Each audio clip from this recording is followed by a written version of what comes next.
Welcome back, everybody. Thank you so much for joining me on another episode of Life Through the Lens. Today we're going to be talking about one of my all-time favorite photographers and legendary street photographer, as well as publisher, teacher, the list goes on, Joel Meyerowitz.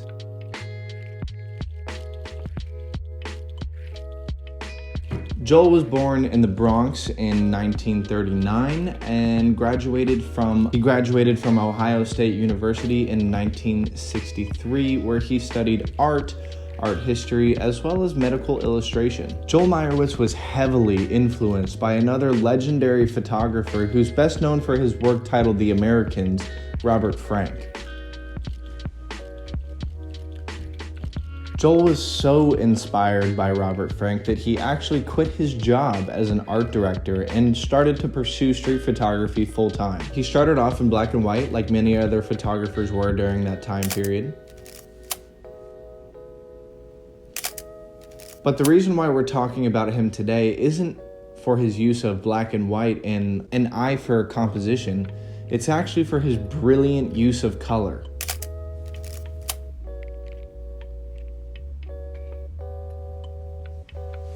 Now, if you follow any of my work personally, which I appreciate, you would know that I really love using color photography. It's not that I have anything against black and white photography, it's just that I think that has its time and its place in certain circumstances. I personally believe that whenever I'm looking at an image or creating an image, I can evoke more emotion by using color photography. And I feel that Joel Meyerowitz felt the same way.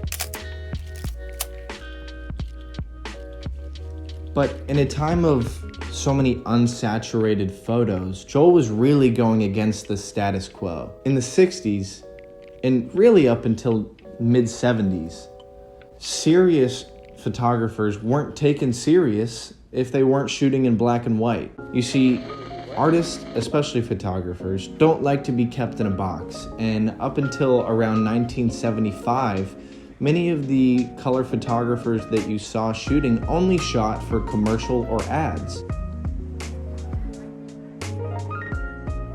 It's not that work isn't work, it's just that it's not really seen as art. To give you a little timeline, Polaroid didn't develop their first instant color process until 1963. And it wasn't until 1975 that color photography was starting to become well known and embraced within the photography world. However, 5 years prior to that, in 1970, Joel Meyerowitz was already shooting in color, as well as teaching at Cooper Union in New York City. Now, Joel Meyerowitz was doing this before John Swarkowski, as well as William Eggleston. It was just that John Swarkowski curated and released a solo exhibition on his color photography work and then helped William Eggleston publish his first book, William Eggleston's Guide. If you want to know more about William Eggleston, you can check out the banner above and check out one of my last videos that I did on him. Anyways, we digress. Fast forward to 1979, Joel Meyerowitz publishes Cape Light. He publishes this book to accompany a new exhibition at the Museum of Arts in Boston. Cape Light is received very well and quickly becomes one of the most influential color photography books ever known, and we still study it today in modern photo history.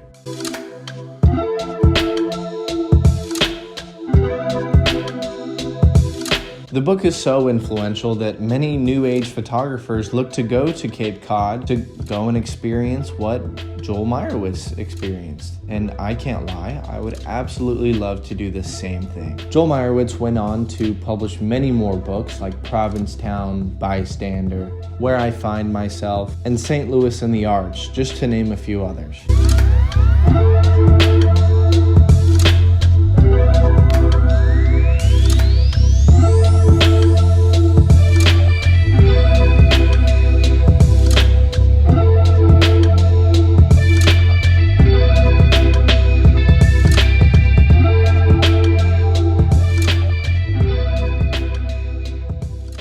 However, I think that one of the most powerful pieces of work that Joel Meyerowitz has ever worked on is his book, Aftermath.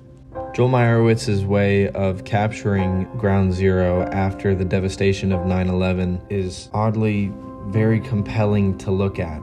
You don't want to like the photos because of the tragedy that's just occurred, but you can't help but like the photos. He does an amazing job of showing all the hard work of the first responders and everybody who took the time and dedication to try and get the city back to the way it was before, while respecting what once was. His photos speak unfathomable lengths to what humans can do when they all come together, especially after a tragedy like this. His work for Aftermath is why this video is being published today, specifically. After the destruction of the World Trade Center on September 11th, 2001, Joel felt moved to go to Ground Zero and visit the site. In Joel's own words, he stated that he was overcome by a deep impulse to help, to soothe, to save, but being far away, there was nothing that he could do. When he arrived at the scene and lifted his camera, he was reminded by a passing police officer that technically it was a crime scene and photos weren't allowed. So he packed up his bags and started back home. He got about 2 or 3 blocks away before he turned himself around and quickly thought to himself, no photos means no history. With Joel's classic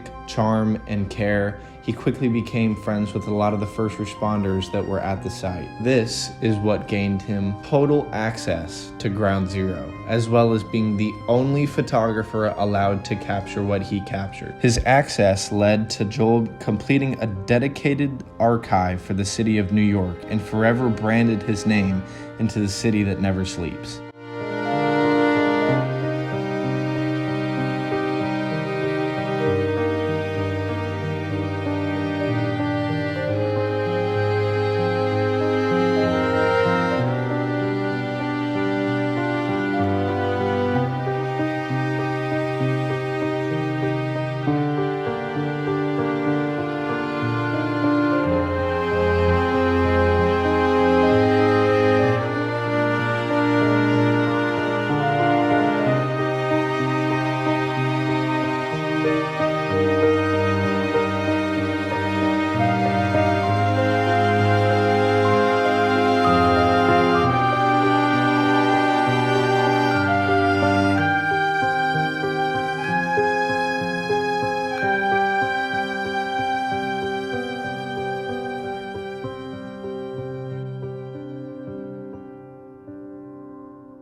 Joel's photographs rely heavily on lighting, which is why I think that every new photographer should check out his work and study his process. Thankfully, Joel does a really good job of explaining what he thinks about when he's taking his photos. He's published a few books, he talks about them in interviews, and he even has a masterclass on his website, all of which will be in the description down below if you'd like to go and check them out yourself. I highly recommend that you check out his work and study his process as well, especially if you're becoming a new photographer or even one that's experienced. I still think that it's really important to go and check out the greats and understand how they took their photos. Like I said, I'm going to be leaving a lot of links down below in the description, but I think if there's one thing that you should take away from Joel Meyerowitz's work, it's that understanding your market, especially now in a world so full of color, whether it's advertising or movies or design or photography. It's just such a saturated market, both literally and metaphorically. Creating something that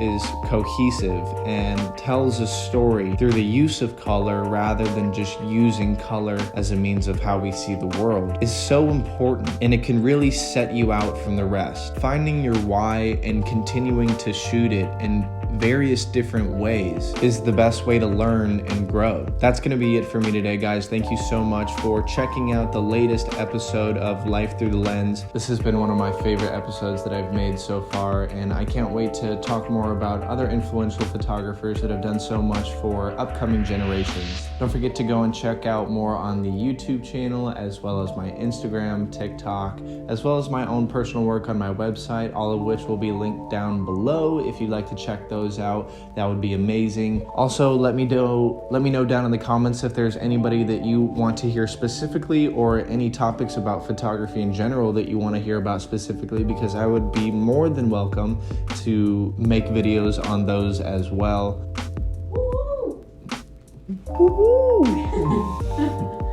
That's going to be it for today's video, guys. Thank you so much.